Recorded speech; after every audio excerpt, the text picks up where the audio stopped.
구독과 좋아요는 사랑입니다. 여러분 반갑습니다. 서목사의 말씀 창고의 서목사입니다. 오늘도 시청해 주셔서 감사합니다. 오늘은 고린도전서 16장 1절에서 12절 말씀입니다. 오늘 말씀은 바울이 헌금에 대한 이야기를 하고 있습니다. 바울이 이야기하고 있는 이 헌금이 오늘 우리가 교회에서 드리는 헌금과 어떠한 차이가 있을까요? 같은 것일까요? 아니면 다른 것일까요? 오늘 우리에게 주시는 이 말씀을 통하여서 헌금의 진정한 의미와 또한 주님의 마음을 함께 묵상해 보기를 원합니다.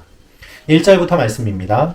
이제 성도를 위한 헌금에 관하여는 내가 갈라디아의 교회들에게 명한 것 같이 여러분도 그렇게 해주십시오. 매주 첫날에 여러분 각자가 수입에 따라 저축해서 내가 갈 때 헌금하는 일이 없게 해주십시오. 바울이 이야기하고 있는 본문의 헌금은 일반적으로 드리는 헌금과는 달리 개역 개정 성경에는 연보라는 말로 번역이 되어 있습니다. 이것은 정기적으로 드리는 헌금이 아니라 어떠한 특정한 목적을 가지고 드리는 헌금을 의미하는 그와 같은 단어입니다. 따라서 바울이 이야기하고 있는 본문의 내용은 매주 드리는 헌금을 의미하는 것이 아니라 특정한 목적에 따라서 또한 필요한 상황에 교회가 동참해 주는 그와 같은 내용을 배경으로 하고 있습니다. 바울은 무엇을 이야기합니까? 매주 첫날에 여러분 각자가 수입에 따라 저축해서 라고 이야기를 하고 있습니다. 정해진 날짜에 여러분의 수입에 따라서 라고 이야기를 하고 있는 것이죠. 여러분 이 사실을 주목해 보십시오. 바울은 헌금에 대해서 이야기하는데 그가 이야기하고 있는 내용을 잘 살펴보면 헌금의 원리를 알 수 있습니다.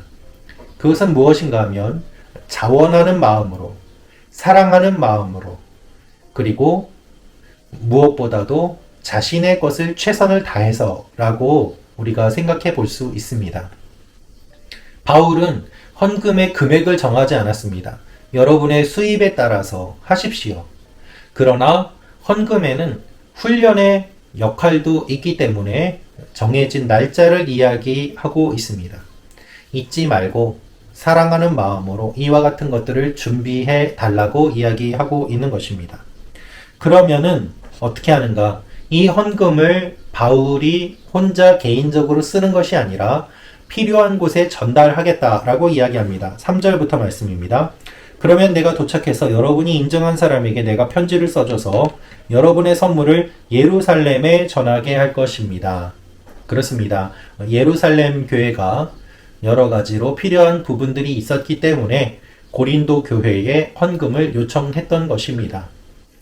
여러분 사실 이와 같은 일들이 우리가 지금 예배드리고 있는 이와 같은 교회에는 잘 일어나고 있진 않죠. 예를 들면 어느 교회가 어렵기 때문에 우리가 헌금을 합시다. 부분적으로는 일어날 수 있지만 어느 교회와 어느 지역에선 일어날 수 있지만 사실 그것이 흔한 일은 아닙니다. 어느 교회가 어려우니 우리가 도웁시다. 이렇게 헌금하는 것 아름다운 일입니다. 그와 같은 일들이 지금 바울이 이야기하고 있는 것의 배경입니다. 바울은 이렇게 이야기합니다. 내가 직접 갈 수도 있지만 내가 못 가더라도 다른 사람들을 보낼 터이니 그들을 통하여서 헌금을 전해주면 좋겠습니다. 라고 말을 하고 있습니다. 바울은 사실 고린도 교회에 가서 그들을 만나고 그들과 많은 시간 교제하기를 원하고 있습니다. 그런데 그의 형편상 그렇게 될 수 없는 부분도 있기 때문에 한편으로는 미안한 마음도 가지고 이와 같은 글을 쓰고 있습니다. 6절부터 말씀입니다. 혹시 내가 여러분과 함께 머물며 겨울을 보내게 될 것도 같습니다. 그 다음에는 여러분이 내가 가고자 하는 곳으로 나를 보내주시기를 바랍니다. 나는 지금 지나는 길에 잠깐 들러서 여러분을 보려고 하는 것이 아닙니다. 만일 주께서 허락하시면 얼마 동안 여러분과 함께 지내고 싶습니다. 그러나 나는 오순절까지 이곳 에베소에 머무르려고 합니다. 이는 내게 효과적으로 일할 수 있는 큰 문이 열렸기 때문입니다. 또한 나를 대적하는 사람들도 많습니다.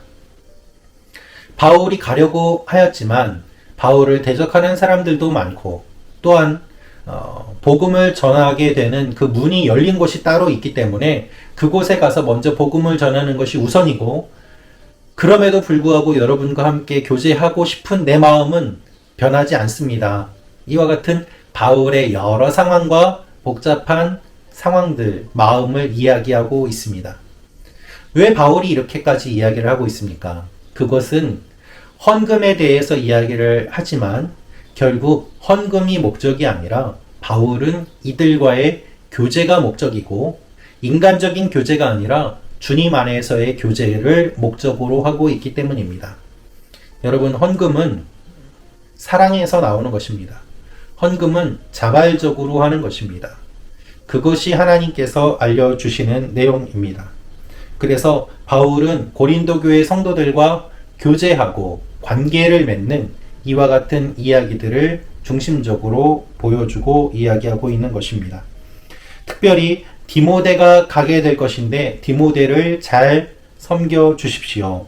업신여기지 않게 해 주십시오. 라고 이야기를 하고 있습니다. 바울뿐만 아니라 함께 사역하는 동료들을 소개함으로 말미암아 지금까지 고린도 교회 성도들을 향하여서 때때로 책망도 하고 때때로 강하게도 이야기하였지만 결국 그들을 사랑하는 마음으로 이와 같이 전하고 있음을 바울은 말하고 있습니다. 여러분, 헌금의 마음, 헌금의 목적은 사랑입니다. 하나님을 사랑하는 것, 함께 예수를 믿는 형제들을 사랑하는 것, 그것이 헌금의 기본입니다. 그리고 그 헌금의 내용보다 사실 함께하고자 하는 마음을 나누는 것, 그리고 동역자들을 소개하는 것, 그것이 오늘 본문에 더 많이 기록되어 있음을 알 수 있습니다. 이 사실을 마음에 새겨주시면 좋을 것 같습니다. 여러분, 항상 중요한 것은 먼저 마음입니다. 하나님께서는 여러분을 구원해 주셨습니다. 여러분에게 돈을 뜯어내려고 여러분을 구원해 주신 것이 아닙니다. 우리를 무조건적으로 사랑해 주셨습니다. 그것에 대한 반응이 헌금이요, 봉사요, 선교이고 예배입니다. 우리가 하는 모든 것들은 결국 하나님의 사랑과 은혜에 대한 반응일 뿐입니다.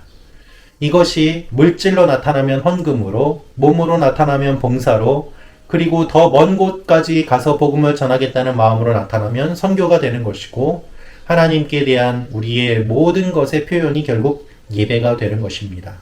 오늘도 주님을 사랑하는 마음으로 하나님 앞에 나아가는 여러분과 제가 되기를 원합니다.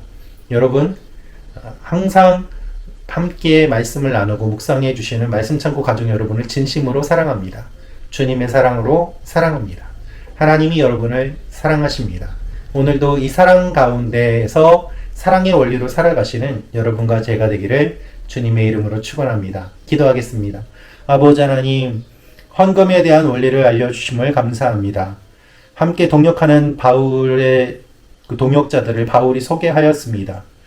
우리도 함께 동역하는 사람들 있게 하시고, 또한 이 헌금의 원리에 따라서 서로 사랑하게 하시고, 하나님의 사랑에 반응하며 나아가는 하나님의 사람들이 되게 하여 주옵소서. 예수님의 이름으로 기도합니다. 아멘.